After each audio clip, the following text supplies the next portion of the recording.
I really need to get better at making these videos at a more appropriate time. From withered bonnies to chicken jockeys, deceased fathers to demon hunters, 2025 was the most turbulent, busy, status quo changing year of my life. No exaggeration. This year honestly was the split from this previous era of my life to a new one. It started pretty standard and uneventful, but eventually dragged me through the gutter and then pulled me up into the sky. I know I've been saying this about almost every year so far in this decade, but so much happened within this span of 12 months, it was a struggle to keep track of it all. Emotionally, it was an adventure, and I don't fully mean that in a bad way.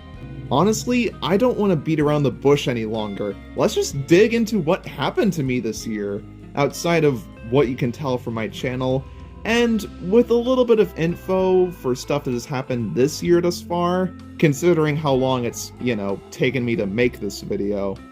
I guess we can start with the big picture stuff from the very beginning. Going into the new year, I didn't have much of a clear idea as to how it was going to play out, besides a few details, which you could argue is a good thing.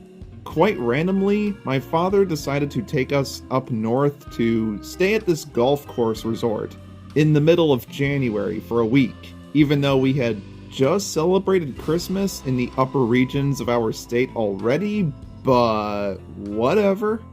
Not a whole lot happened on it, but in retrospect, I really didn't appreciate this kind of special treatment from my dad enough at the time.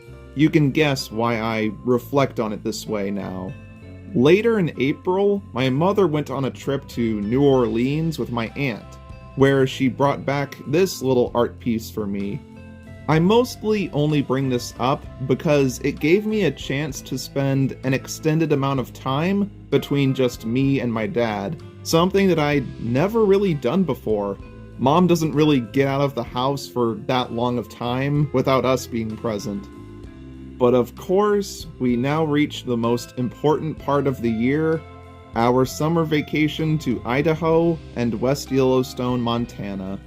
We went on this trip for two reasons. One, it was previously our yearly tradition, so considering that we returned to it in 2024 after a long hiatus, we might as well bring it back. And two, we had some rubble to clear that was left on our property that we have yet to build on. The journey out there had us stopping at nearly every familiar place we've been to on our travels, which, in retrospect, turned out to be the perfect coincidence to have. We of course got to do what we primarily went out there for, but we also spent good times with our close friends who pretty much feel like family to us. We looked at bears, watched stage performances, my dad had his last movie theater experience with Jurassic World Rebirth. Oh god. We were really having a good time in the place that, as my father would oh so eloquently put it, the closest thing to heaven on earth.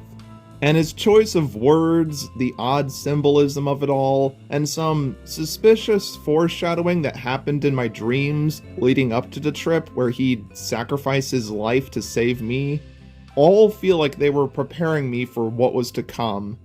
The moment that would change everything forever in my life going forward. On the first day of our drive back home, which was going very smoothly and quite cozily for my dad, we had reached Rapid City, South Dakota to stay at this beloved water park hotel, which I've been to plenty of times.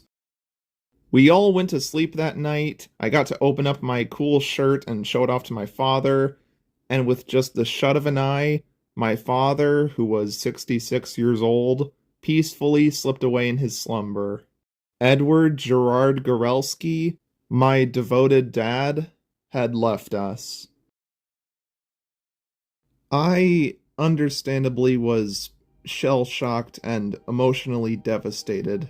I won't go into too much detail about all this or how it happened, as I've already made a whole tribute video honoring my dad.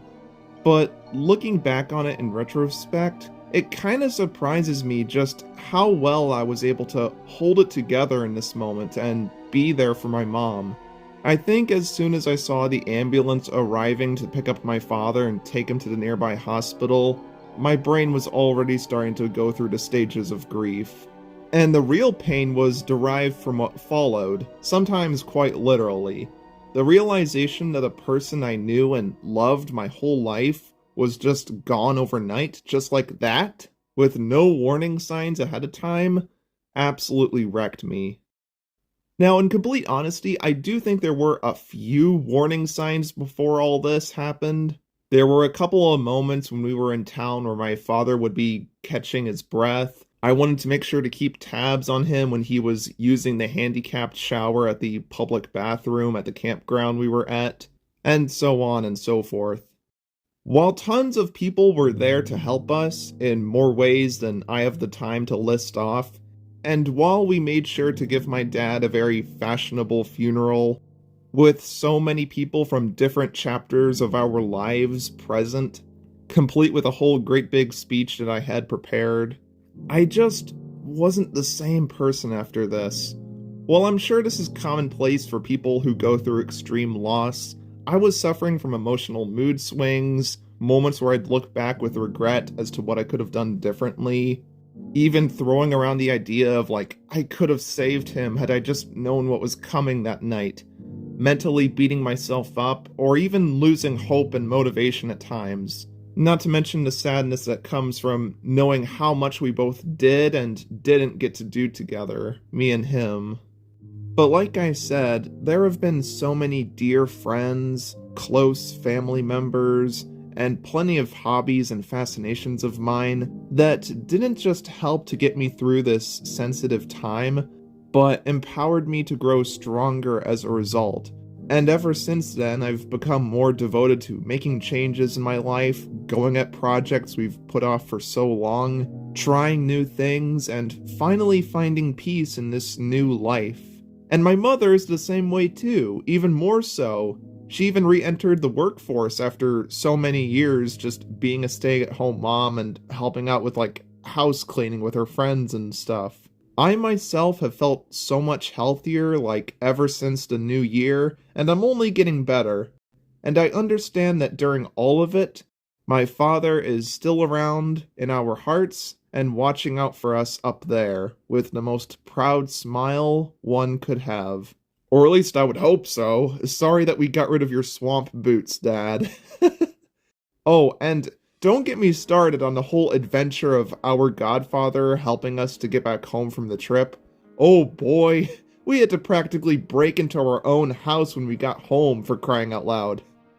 It also felt odd at the beginning, getting used to this new status quo in life, having things just between me and my mother now. The house, for one, is definitely more quiet these days. But I've grown to realize that things aren't actually all that different for me compared to the past.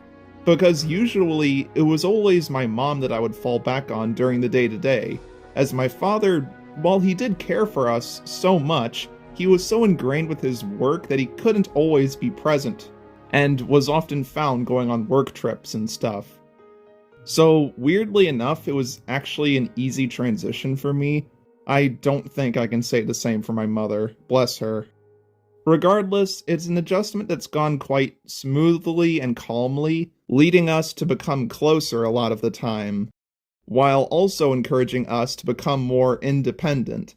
Not to mention, and I hope this doesn't come across as selfish, but my father was such a good, dedicated hard worker that he left us with very little concern as to how we will turn out.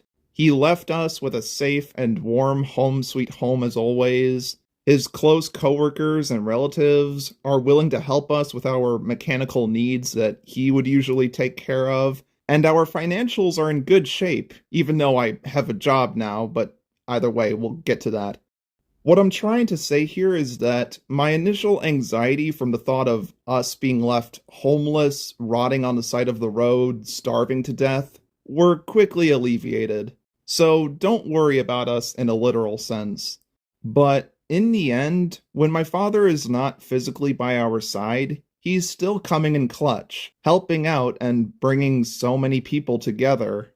I love you, Dad, and thank you for all the guidance, wisdom, annoying humor, and protection you gave me and my mother during the nostalgic 20 years that I've known you. And I'm so happy that you can finally be able to rest and not have to worry about your pains anymore. Much love, and tell the others up there that I said hello. So, now that I've gone over the most vitally important development of last year, how about I finally address the metric ton of other things that happened to me in 2025? Cause man, is there a lot to go over. Let's start with what I was alluding to earlier, my job. Now, if I may be completely honest with you guys, after Chicken Guy had closed up shop, it took me a good while to motivate myself to get a new job, and it took longer for me to actually land one, even with multiple successful interviews. After trying out a ton of stuff ranging from a hospital to Target, Culver's to even Tim Hortons, I finally landed one, and a pretty good one that I'm proud of. A sales associate and floor worker at what happens to be the #1 greatest pet store in my area, with a rather supportive crew, fur babies galore, and just good vibes all around. I hope to be there for quite some time. Gotta make that dough regardless. Though I do still have my eyes open for anything that might be better in the future, like Costco. So while that and community college are going pretty smooth, let's get into the really fun and exciting stuff already. One example of me trying out something new is when Detroit Comic Con happened in May, and I actually attended. This was a first for me. There was lovely merchandise everywhere, endless cosplays and costumes to gawk at, even little droids going around. But of course, the main highlight were all the celebrities who were attending, aka the whole reason I kinda went there to begin with. I got signatures and photos with the Leslie David Baker and Kate Flannery, aka Stanley and Meredith from The Office, and lifelong all-star herself, Bryce Dallas Howard of Spider-Man 3 fame. So now, I can look at Office episodes or Jurassic World Dominion and be like, wow, I've gotten to talk with those people. Hell yeah! To celebrate turning 21 years old, I had my first ever experience at a Dave & Buster's, meaning I got to enter into manhood in the coolest way imaginable. Too bad I'm not really much of a booze drinker. At the dead end of the year, my mother's new friend treated us by taking us to the Little Caesars Arena, somewhere I had never been to before, where we got to watch the Trans-Siberian Orchestra perform. See, this is the kind of exciting stuff that my dad wants us to be doing in life. And I think it goes without saying, but I'm exuberant about it. My mother and I sold our snowmobiles to a nearby friend, just as Dad had wanted. We gave our green van that we've had for like 6 years to our other close friend, which is nice to know that it's also getting good use. I made a lot of memories with that thing. We replaced the massive TV set that's been in our living room like my whole life with a nice, new, vibrant flat screen boy. And man, the amount of things that we can easily watch now and appreciate in full glory is astounding. So as it turns out, I had a transgender cousin all this time who I didn't really even know about. And he's delightful! My family's favorite restaurant chain, which has always been known for being old-fashioned, tried to go down the modern, bright, minimalist route. Yeah, thank God they went back on that. Even as somebody who studies modern graphic design, this kinda hurt me. Speaking of which, the less I say about how much AI slop is taking over, the happier I will be. Nothing on this planet is more distasteful, anger-inducing, and dystopian to me on a personal level than this garbage. It's kitsch. It's the opposite of art. It destroys art. It destroys souls. This is so much more offensive to me than hardcore porno. Okay. Please, for the love of God, keep it away from my site. Okay, can we please get back to the more positive topics now? Oh, crap. Yeah, it's kind of funny talking about the 2025 Disney Cars diecast line now, given how much we've clearly moved away from it and into the next year. But as it just so happened, 2025 felt like the worst year to be a Disney Cars diecast collector yet. With so few new items from the actual, movies that the line is supposed to be based off of, in favor of extended universe fanfiction. And quite miserably, 2026 has just been more of that. Only with some acknowledgements of the 20th anniversary of the franchise, which is good to see. There are bright spots here and there, but woof. There have been so many questionable decisions lately, and things are just looking really bleak for this hobby that I've maintained pretty much my whole life. That didn't stop me, however, from getting some wonderful new items, though much less than in 2024. Can't blow a hole in your pocket, Such as Mandy Freudenbender, McQueen with Shovel, Manny Flywheel, some haulers. I even kinda completed my next-gen collection, with me adding in Steve LePage, and yes, even the 6-7 car. I'm gonna go shoot myself in the head now for saying that. These are some pretty wonderful additions. And as for how my other favorite talking vehicle media was doing this year, I don't know how, but surprisingly it was a lot better. And I'm not just talking about fan stuff, I mean officially. The Thomas & Friends 80th anniversary was handled really well. It felt like a special time to be a Thomas fan. And who knows, greatness could be on the horizon for us. Man, that's like the first time I've been able to say that about Thomas since... God, I don't even know how long. Way too long, that's for sure. And much like the previous year, I acquired so much other cool memorabilia that I just can't list all of it. I expanded my Thomas Trackmaster collection with so many more cool sets, including the much desired Knapford Station, which I had wanted ever since I was a mini-mo. I got that pin of Buffer, all those Inside Out figures I reviewed. I mean, heck, they even made a freaking Lego version of Mo, my blooming mascot. The physical representation of my online presence. What more can a person ask for in life? Well, probably a lot. But moving on. Moving into the realm of YouTube, a channel that I had loved since I was like 10 had finally come to a close. I am of course referring to SMG4. It was honestly for the best. Their stuff has been failing to engage me recently, and by recently I mean like at least for the past 10 years. And I'm glad that Luke and Kevin can devote more of their time to managing Glitch Productions.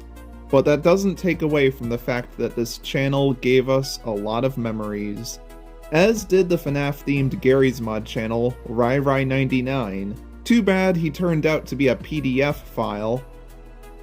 On a much lighter note, my beloved Ireland brothers were able to overcome some interpersonal drama, off camera mind you, which is very respectable, and then they went on to have, you guessed it, another end-of-the-year marathon of overnight challenges.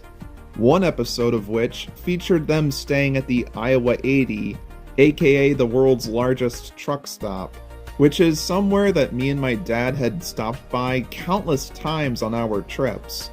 In fact, the night before my dad's departure, he and I got to unbox this Ireland Boys t-shirt that I had ordered that has decals on it that are from 2019, which is when I first started watching them. Man, is that heartwarming.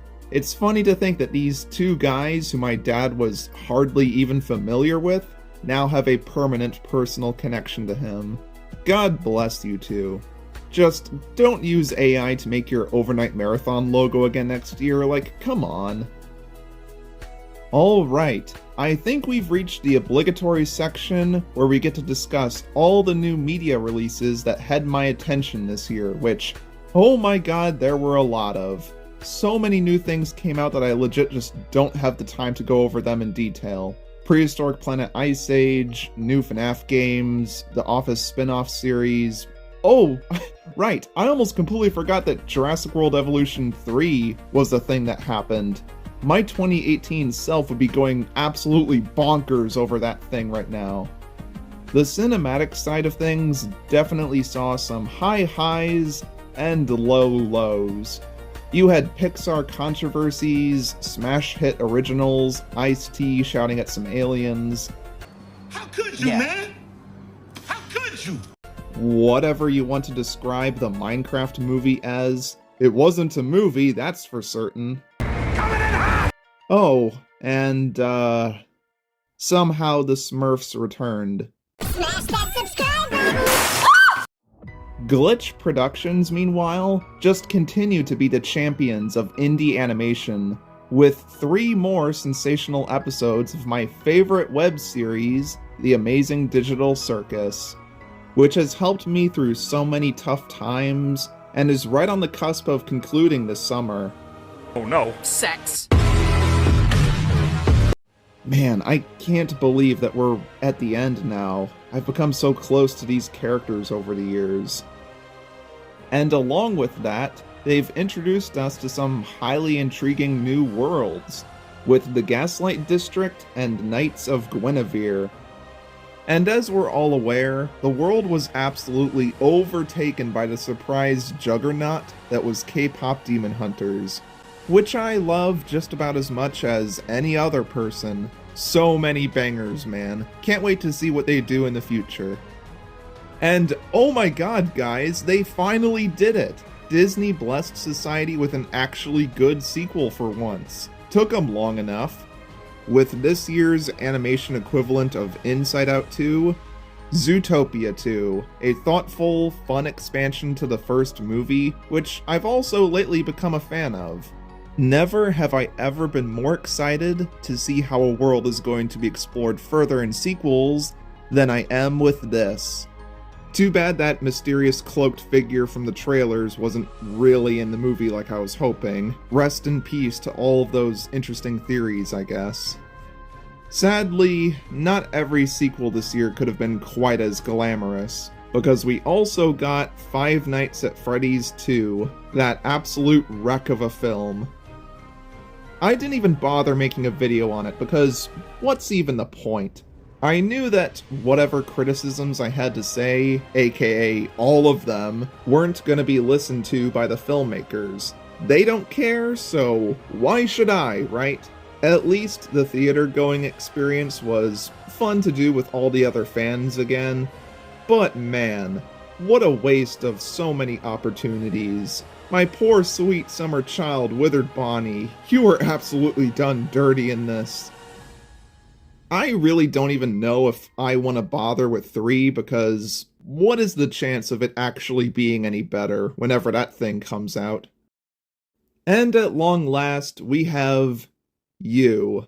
Hilarious that this movie was one of the few things I knew to expect from 2025 going into it, hoping it could potentially redeem the Jurassic series after the cataclysmic disaster that was Dominion. Only for it to have no lasting impact on me, or like, really anybody else for that matter.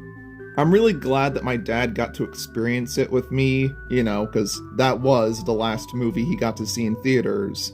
And that's the only lasting legacy that this film will ever hold on me. I've already made a whole review on it, so go check that out if you want to know more of my thoughts. Me and my friend group, comprised of Mighty, Traffic, and a few others, have been doing a Pixar marathon where we watch a single Pixar movie every Monday via Spinning Wheel, which has led to a lot of laughs, and that's not even mentioning the fact that a good number of these films, both new and old for me, have helped me to cope emotionally with where I'm at now in life. Also, on the side, I discovered a lovely little show that I previously talked about called Superstore. I completed showing my mother The Office, which just got its final Superfan season released. I finished the Total Drama series, including the Redonkulous Race with my pals. And speaking of which, my friend Mighty also has shown me the entirety of the Jurassic World Camp Cretaceous series, which I ended up really liking. And now we're going through the whole Chaos Theory series right now, which I love way more than that even. Ironically enough, it's been the best Jurassic content I've seen in like eons, and it's only gonna get better from here.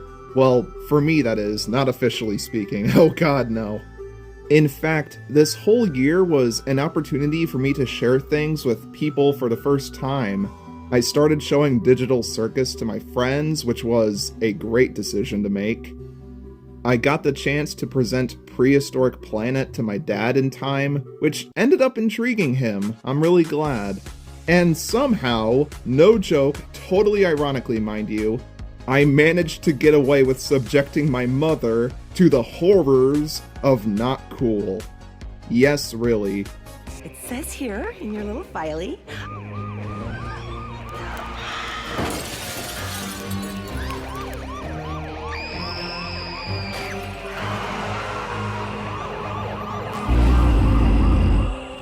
This year, I also might have been the most proud I've ever been of my videos thus far. These outclass everything I've made prior, and I want to keep up that same bar of quality. I'm incredibly grateful for all of your endless support, how inviting so many of my new friends have been, and how it feels like the Wall-E community has embraced me with open arms. I truly feel like I've found my style, and that I'm contributing to something positive. Heck, I even revealed my face for the whole world to see for the first time. A lot of firsts happened this year. Oh, and I even have a Discord server now. How about that? Link in description. I guess the year wrapped up pretty tame, with a pretty uneventful Christmas, just me at home between my mother and I. Heck, even the annual Christmas party at my aunt's house was a lot more empty and quiet than usual. I wonder why. But it's honestly all that one needs to celebrate the holidays, and I guess it's poetic that such a peaceful end had been stamped onto the back of such an absolute roller coaster ride like 2025. You know, looking back on it, it's crazy how much of a period of filler 2024 was in comparison to this. Yes, simple can be nice, but the problem with that year is that my status quo had hardly changed at all. It was more of a time of self-indulgence and bringing closure to a handful of random small things than anything else. But at the same time, I didn't feel like I was growing or evolving much at all. I honestly felt stuck in place, empty a little bit, if you will. Even with all of this wonderful merch or the wonderful things that were happening, this year, meanwhile, whether I intentionally made it happen or not, was ultimately the big step forward this era of my life needed, even with the overwhelming tragedy that took place. And now, I want to continue that change, until I reach a new status quo that I feel more comfortable with going forward. I'm already starting to feel that, you know? There are times where I just go out for a walk in the night around my neighborhood, and I just take in the atmosphere and reflect on everything that my parents have done for me, and what I can do with that going forward. Now, it can be very easy for me to dunk on 2025, because it did take away something in my life that's irreversible. I mean, the man that I had known and loved for my whole life was just gone within a snap. I mean, it's not like there weren't any warning signs. I was really cautious about him on the trip, oddly enough, but still. That one night had forever changed everything. My worldview permanently shifted, my comfort bubble that I had been in since high school had popped, and I realized how precious and fragile life really is. And now I don't take anything around me for granted. Good memories can do a lot. Hold on to them. And cherish the people around you. You never know when they'll be gone. And yet, there were new opportunities and silver linings that came from all this, even unrelated to my father's departure. I'm the man of the house now. It's my responsibility to help take care of us. And even outside of that, a few other things that I thought couldn't change or would never go away, at least not for a while, had shown me that they are capable of changing, had crashed and burned, or reached their natural conclusion. 2025 was the year where it all got torn down, and now something new has developed and grown from the rubble.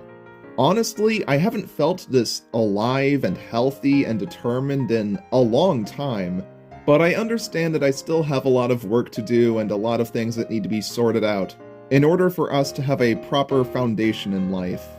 Maybe then I can finally attain the next big thing that my heart desires. A giant wheel of cheese. Anyway, 2026 has been comparatively more chill, and yet also just as exciting thus far. I've been trying out new things, getting stuff done. It just feels really good, and any dwelling in the negativity of the past just ends up ruining my spirit, and I just want nothing to do with it. Hence why a lot of the things that bothered me from the year before are just completely irrelevant to me now. There are a lot of exciting things on the way, for you, for me, and for all of us, and I'm actually pretty damn happy about it. For all I know, this could be shaping up to be my year, no one else's, mine finally, where I don't have to feel like a second banana to somebody else or be dragged along by what other people would want or say. But regardless, I'm sorry that this video is super late. I had most of it done like a while ago, but I just sort of lost interest in the subject because I was so ready to just move on to the next year already. I mean, it's already May now, for God's sake. And I was kind of just dividing a lot of my time to a lot of other projects, but don't worry, I'm getting right back on track to making videos more regularly, and with that, I will see you all in whatever my next project will be, and I have to say, thank you all for watching, and a big thank you to my father for all the support he's given me over the years, and for watching out for me even in the afterlife. I will see you all in the next one. Bye bye!